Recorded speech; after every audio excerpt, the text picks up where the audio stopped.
Cult Radio. All right, welcome to this week's edition of Working the Web to Win. I'm your host, Carl Weiss. With me in the studio is co-host Hector the Connector Cisneros and special guest from Orabrush, Austin Craig. How you doing, Austin? Hi, Austin. Doing great. How are you guys doing? Real good. Before we get deep into the show, let me give the call-in numbers for the folks out there. It's 213-943-3808. That's 213-943-3808. If you want to call in and get on the show and Join the conversation. Yeah, that's right. The more the merrier, right? And if you'll notice, too, we have our new studio this week. So we have lavished every expense to bring you an even more exciting visual presentation. Of course, Austin, you get to see the real cool studio in the background there. He has no idea. Today's topic is called Humor as a Weapon of Mass Distraction. And the reason we call it that is because, believe it or not, there are a lot of companies out there that are finally figuring out that funny videos sell. Actually, humor is in vogue right now. I mean, you see a lot of really, really big companies jumping all over this bandwagon. And it's because it's not really, like the title of your side of the blog was Mass Distraction. I said it was a mass attraction. And it could be literally both. I mean, Right. because you distract them that you're selling to them, but you're also attracting more people. So that's the cool part of it. Yeah, and everybody is familiar with, like the Aflac duck and the Geico gecko, but what a lot of people are not aware of is the fact that even smaller companies, in fact, a lot of startups, Right. have really made their marks by using humor. Well, we work with a lot of startups, and that's one of the things that we tell them to do.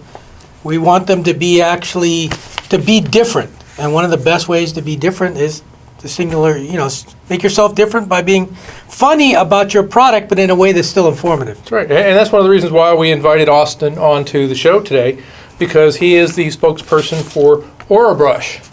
And for people that are not used to Orabrush, of course you can see it on the screen here. It looks kind of like a toothbrush, doesn't it? But it's not.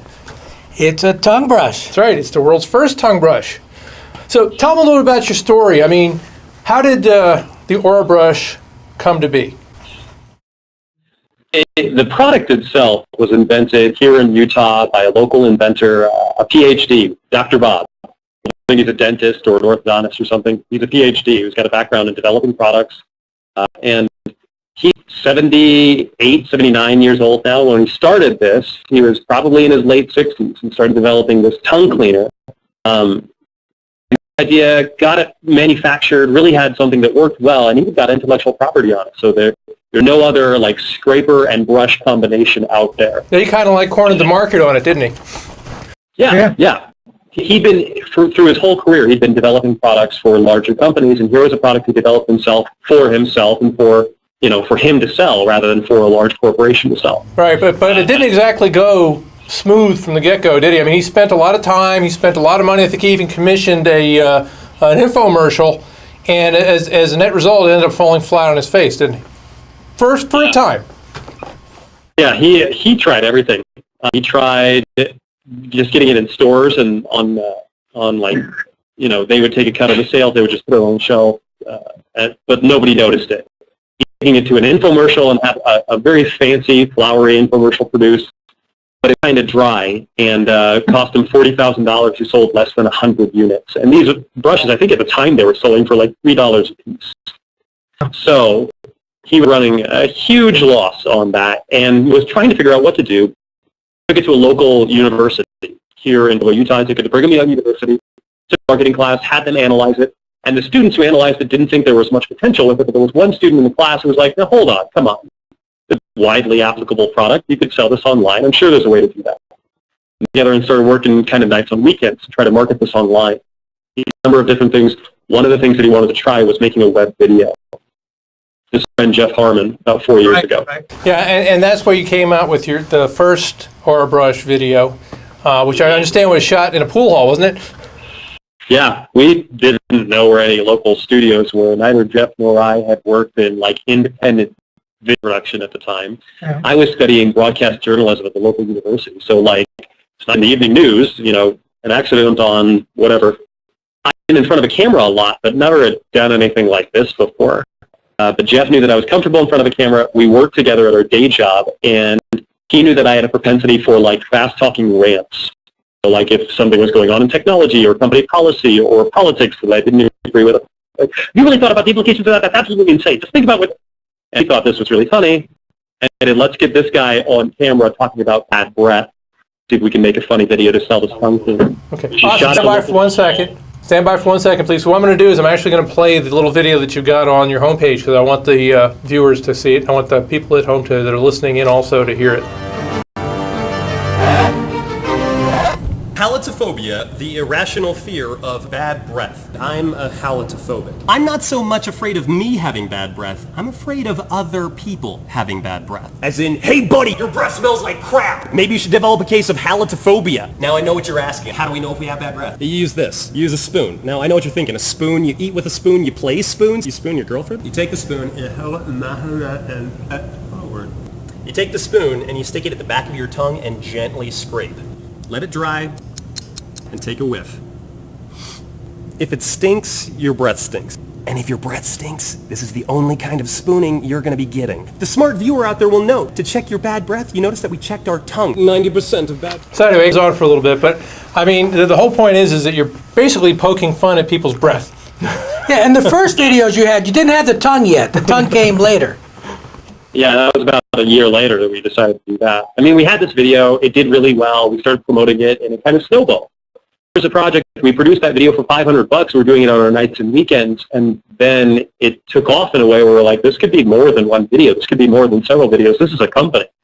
And Orabrush just kind of snowballed and grew from there. About a year later is when we introduced the tongue character, who became the second Orabrush spokesperson. And we knew that we needed to produce regular content rather than just one viral video, so we started doing a video every week with this. And you know, the thing is that over the amount of time that you guys have done this, I mean, you have accumulated like, what, 40 million video views. I mean, you're like one of the most watched channels on YouTube. Right. So again, it just shows that you can take a company pretty much from zero and start up using viral videos, and all of a sudden you're in the game.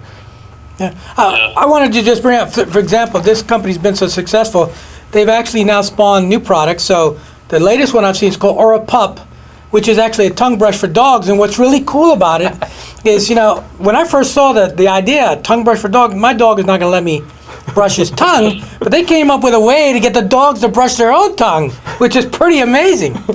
You know, so tell us a little bit about that item.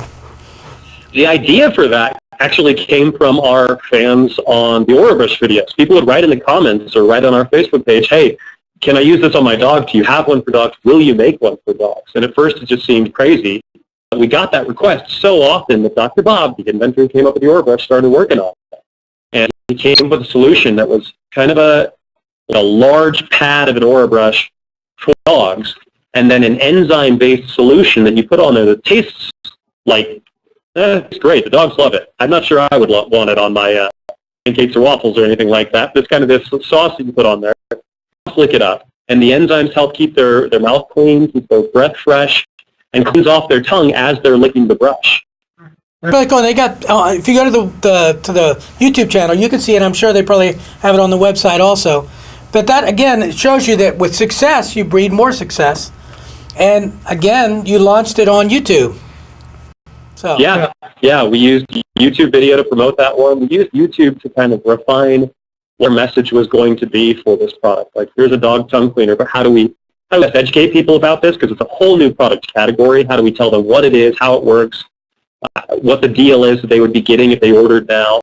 And we tried out a whole bunch of different variations on that. And we also launched it on Indiegogo, the crowdfunding platform. Wow. So we put it on there and kind of refined how we were going to sell this thing. And by the time we got funded on Indiegogo, okay, here's a product that we'll sell, and here's how we'll sell it. Here's the messaging that we'll use. Here's the visual assets, you know, the pictures that work. Here's the copy that works.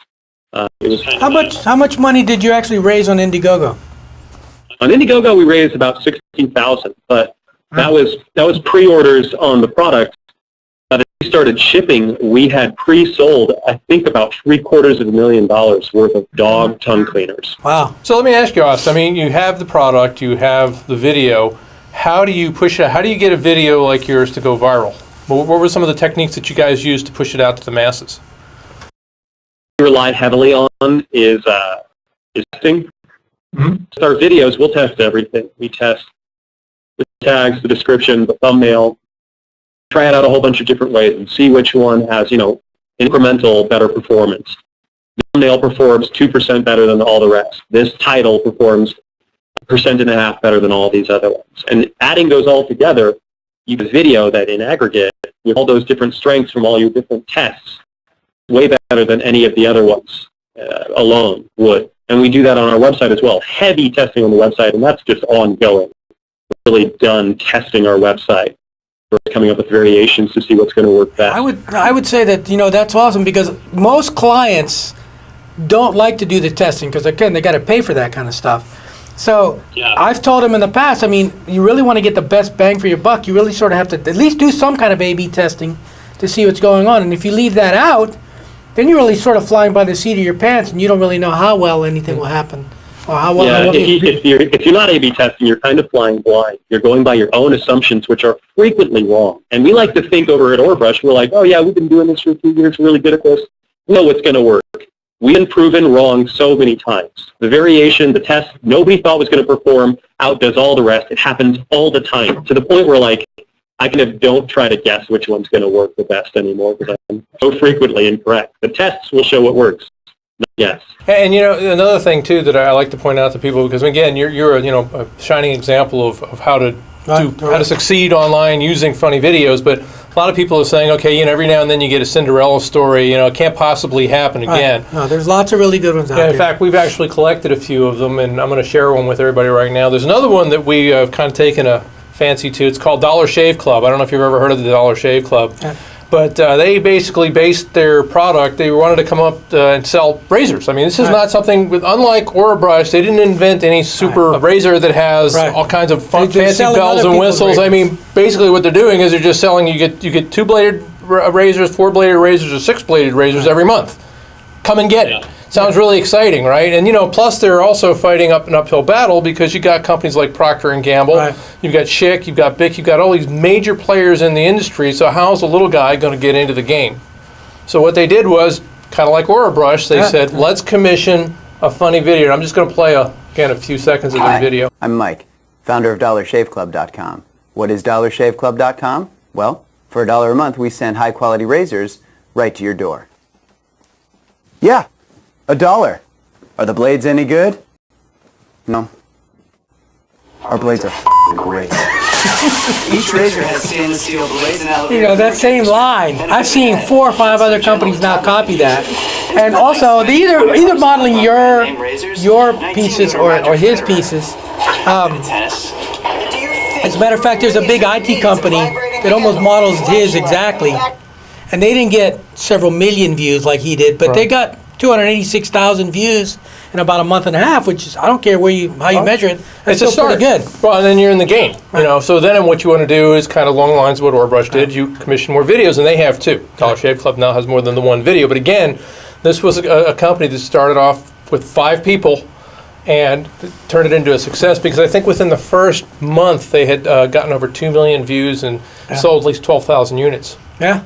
And, before we go real deep into it, there's lots of different elements that make all these things work. We're trying to give our listeners here how they can do this, how they can replicate this thing. And again, some of it is a little bit of luck, some of it is timing, but there are elements in there that all the best ones have. And if they stick those in there, they'll be really good because you got the chance of really getting a home run, but you can also shoot yourself in the foot if you do this wrong. And there are a lot of people who just think, we can make a funny video, and then they go shoot themselves in the foot. Or the other way around, you get a lot of companies that are afraid of poking fun at their own product. Right. Okay, and one of the ones that I kind of wanted to talk about was spam. Right. Okay, people make fun of spam. As a matter of fact, if you'll remember, Monty Python did a skit. What you got then? Well, there's egg and bacon, egg, sausage and bacon, egg and spam, egg, bacon and spam. So there is, again, something that's poking fun at a product, but yet it's a product that they just sell, crap out of. Really. I think, what was it? They had the actual number in here. I think last year I forget how many, millions of units, hundreds of millions of units they sold in here, but it was just an incredible number for something that people make fun of. So again, if you take yourself too seriously, sometimes you're going to find yourself in a position where you're actually doing yourself more harm than good. So you've got to be willing to. Well, Old take Spice shot is at a it. really good example of that. Here's a product that was essentially circling the drain. Nobody was buying it anymore. And what they decided to do was go funny with their product. And boom, it took off. Not because it was any better. It's pretty much the same product. It's been around for 40 years or 50 years or whatever. Now they're selling it like crazy. And they got the TV commercials that they have are actually tested on YouTube first before they actually launch them on TV now.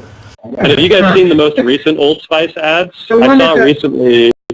It runs with moms, like following around their sons. A bunch of while they're moms, doing right. the- Yeah, that their sons are now grown men. Have you seen it? No, I haven't seen that one. I got the one over here with Terry Crews. They got the mom is like she's snaking across the floor onto the car, onto the bed, and they're coming out of the ground at the beach. It's pretty bizarre.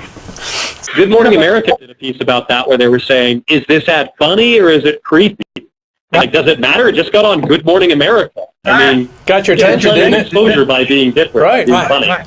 Well, that's what I was getting to my point earlier. That again, it can be a distraction or an attraction. And the problem you have to worry about is is your message being lost because it's too funny or too creepy or too off the wall, or do you bend somebody a shape because you offended them? Like I think about the Cheerios commercial that came out not very long ago, and it was a mixed racial couple. I thought it was really funny as heck when the little girl pours the Cheerios all over her dad because she's trying to lower his cholesterol. But some people get really bent out of shape because it was a multiracial couple, that kind of stuff. So, Which shows you that not everybody has a sense of humor. That's right. That's the first problem you've got. You got to find people that have a sense of humor. But again, what's great about working on YouTube as opposed to working on the major networks is what does it really cost you to take a shot? right, it doesn't cost. And again, A/B testing can essentially be free or next to free. And video production doesn't even have to cost very much. Creativity is not something that costs money. Creativity is what's lacking in a lot of ads. It doesn't need a ton of money. You don't need a Michael Bay car chases and explosions production. You just need something clever. You need something fun. You need something different. None of that costs money. As a matter of fact, I made a short list of items that I always see in the best commercials. They can engage people quickly, but a lot of this because they have quirky twists and turns, things that you don't expect. It's the unexpected that often produces the funny piece. That's right. They almost always have a good punchline of some kind, and it comes with the right timing. And if you leave those pieces out, that's what doesn't make them memorable. I mean, if they're Right. dry, that's what makes them dry and stale. I know we've produced several here where we did the. Well, we're going to queue one up right now because Hector, since he's talking, I'm going to queue up one we did with Hector recently where we put Hector inside of a snow globe. Yeah. Hi, this is Hector Cisneros with W Squared Media Group. I've agreed to climb into the snow globe to introduce you to an amazing offer that will shake up your holiday. 2014. To find out more, give me a call at the number below. Hey, the commercial's over, so knock it off. Sorry. For those who are out there in Radio Land, when I do that, I'm actually looking up through the snow globe at Carl, who's a giant. Okay, and again, all this is done with green screen and stuff like that. So the average person probably couldn't do something like that. But you could do things with cameras with not too much trouble. I mean, I've seen some really cool stuff where you're not doing special effects. You're just inserting a lot of things. That's right. And that's what makes it fun. Well, and there are even several sites online where if you don't have the capability of doing them yourself, you can actually get some help. Right. Because what's the one that you were using with the little animations? Right. Powtoons, right? Yeah, Powtoons. You can do all kinds of really cool animation things for next to nothing. Jib Jab. We send out Jib Jabs. You familiar with Jib Jab, Austin? Oh, yeah. Yeah, we use Jib Jabs a lot. In fact, at Christmas, we commissioned a whole series of Jib Jabs where we put our faces in of all the people at the office, and people they really liked that because they got a laugh out of it, but they get to see us. So that's a really cheap version And of. actually, we did a doing our show on videos. Fiverr not very long ago. You can actually get special effects stuff done for $5. You give them a $5, and people will do stuff for you. So again, if you're on low budget, you could still do this kind of stuff without spending a lot That of money. Dollar Shave Club ad, I would be more than willing to bet the Dollar Shave Club ad that went so big, they got millions of views on its own. I bet they were mostly just using stuff they had lying around. A lot of props in there, but they're just props that they had. And we at Orbrush, we used just just use like silly slapstick gags. It's not high-end special effects or anything. Yeah, I put on here that, when you're doing the things, if you have cookie props, there's one girl that we've seen on video that the only thing she really does is she wears different hats a lot. Yeah. Lots of crazy hats. That's her stick. And she's generating hundreds of thousands of views. Hundreds of thousands of views. And just blathering for like 10 minutes. I and- mean, the message is completely off the wall There's no message. She Right. talks for like 20 minutes, but she's got 100,000 views. because of the hats. So you'd be surprised what really can make a difference. One of the things I don't see too many people do is interject testimonials into their funny, doing funny testimonies. There's one that I saw was for an insurance guy. I'm sure they're doing it on green screen, but he looks like he jumped out of a plane and he's giving a testimonial, and then he says, "Oh, I think I just wet my pants." Okay. That guy, he's got the quirky turn that you don't expect to see. That's the punchline that makes the big difference.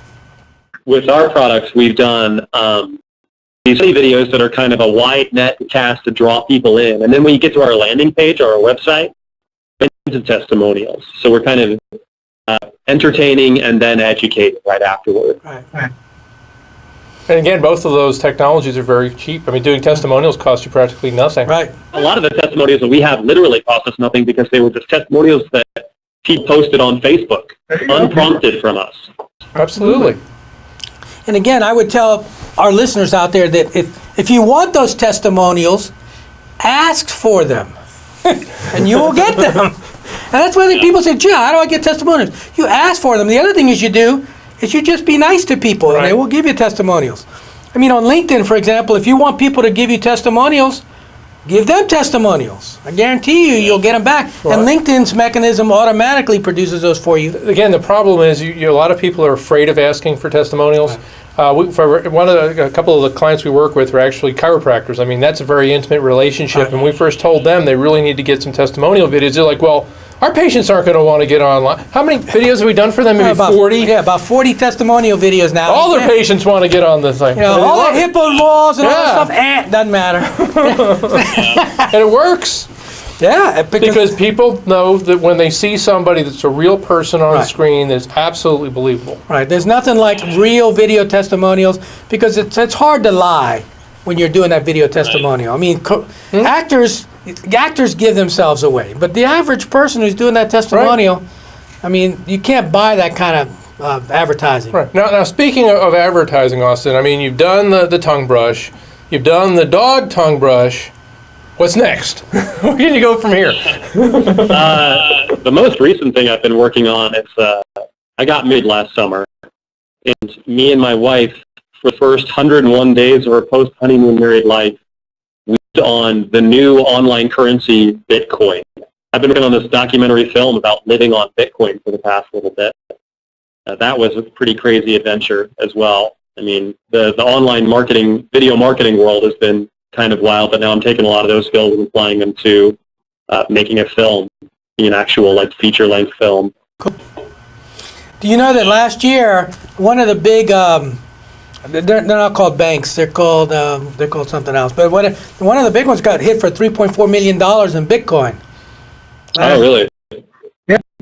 It's kind of a wild west right now, and I figured it's an interesting space where a lot's going on, and it doesn't seem to be going away, so I want to get involved in that some way. And I'm not a programmer, I'm not a cryptographer or a security expert, but video I can do, video I understand. And so that was a way that we could get involved in that growing space, that new platform. And new platforms present all kinds of opportunities. And so we just kind of went onto it, but it seems to be working. The Bitcoin subject, which was something that we've written about it twice. And we've done 2 shows on it. It was one of the first breakthrough big shows where we had, most of the shows would have 1,000, 2,000 downloads. That was one of the first ones that I think broke 10,000 downloads, one show by itself. Yeah, and speaking of our show, one of the things we've also done recently is we've gotten a couple of sponsors. And one of the sponsors we actually did a little funny ad for, so I'm going to play that for the guests, and you'll get a chance to see it when you see the TV show version of it.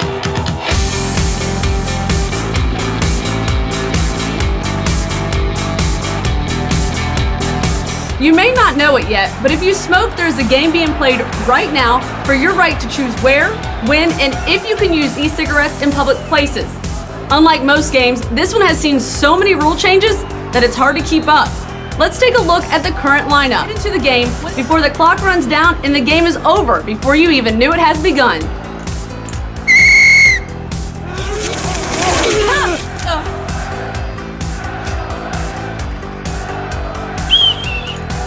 15 yards for roughing the spokesperson. So that goes on a little more, and at the end she gets, creamed by a couple of big bruisers. Yeah, and she goes flying off the screen. There's another one that we did. It's called the Vapomatic. So we came up with this idea at while we were watching football that we take a laser pen that I had, and instead of, you see all these really weird vaping sticks now. They're people. They look like Star Trek, like lasers, swords, and stuff like that. We said, why don't we make one that's called the Vapomatic, and It's a spoof on those. it's a spoof, so it lights things, it has a laser, it does all this stuff. And at the end, the spokesperson comes in and pushes them off the screen and then gives them the straight pitch. Hi, it's Michelle So, again for and Gay. nothing fancy, but it's really funny. And we actually filmed it in a 60s 8mm film type format, and then it switches into modern day. So it's pretty cool the way we did it. So that'll probably be on the show there too. Yeah, we'll have that on when we do So the final cut. we got about 2 minutes left. We want to make sure we mention our sponsors today. So of course we have Tub King and Senior Bath, where they have a bunch of specials going on their bathtubs. So if you're really into a really cool looking clawfoot tub, or you want some kind of safety bathtub, they have the premier tubs that you can get. As a matter of fact, several movie studios buy their tubs to put them in the movies. From Tub King. Yeah, from Tub King here in Jacksonville. So that's one of them. And of course, Via E, which is the e-cigarette company. So if you're trying to quit smoking, this is the really cool product to get. We got about 60 seconds. We want to remind people that if you go to the blog also, all the notes for the radio show today and the TV show are there. We have links to dozens and dozens of articles and videos and podcasts and so on. So, And we also want to, of course, thank Austin for spending some time with us. Thanks, guys. Glad on. so having said that, we got about, 50, 60 seconds left. 60 seconds. There you go. Speaking of 60 seconds. Our own Nagamatic Yeah. tells us what we have left on the And show. I just wanted to thank our listeners because, again, we've broken month after month, record after record. I mean, our show is just snowballing. Last week we did 30,000 downloads, and that exceeded the prior month, actually. So one show exceeded the entire month. So, again, a big snowball going on here, and we expect that to continue. The blog is getting in 5,000 views a month now. So And next week is we're going to have Next Tech. Yeah, Next We're Tech. going to talk about a lot of the things that just came up at the Consumer Electronics Show in Las Vegas. A lot of really interesting wearable computers are popping up. Robotics is huge now. All right. So we're going to talk about it. You think it's confusing now? You ain't seen nothing yet. So having said that, Keep working the web to win.